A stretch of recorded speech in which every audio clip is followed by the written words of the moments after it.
fearless Cottonreader. He worked to prove to himself that he was not afraid. Cottonreader, born in Texas, was in the Army, where he saw and experienced a lot of racial injustices. Then he went to California, where he began working with CORE, the Congress of Racial Equality. Through his marches, his sit-ins, and making demands, our friend was an activist, a fighter, a project director, and an SCLC member. Quoted, he's been a soldier for the Southern Christian Leadership Conference and for the Reverend Dr. Martin Luther King, according to the AJC.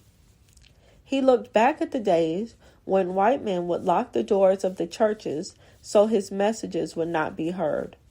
But when a good friend let him have meetings under the Chinaberry tree, he was determined.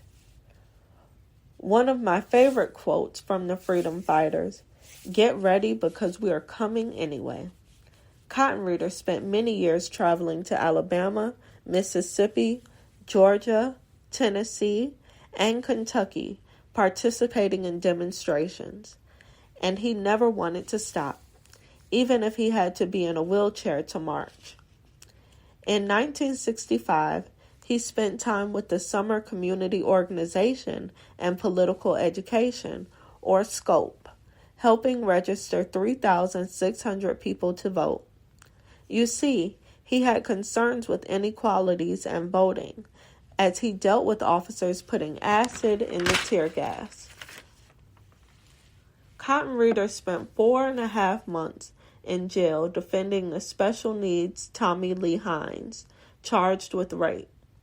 He then spent 4 decades working primarily in Georgia, Alabama, and Mississippi with the SCLC. He was later awarded with the Rosa Parks Award in 1979 at an annual convention in Norfolk, Virginia.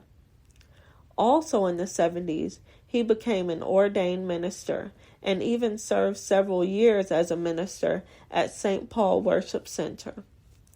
In 2001, he retired from his position as an SCLC national staff member.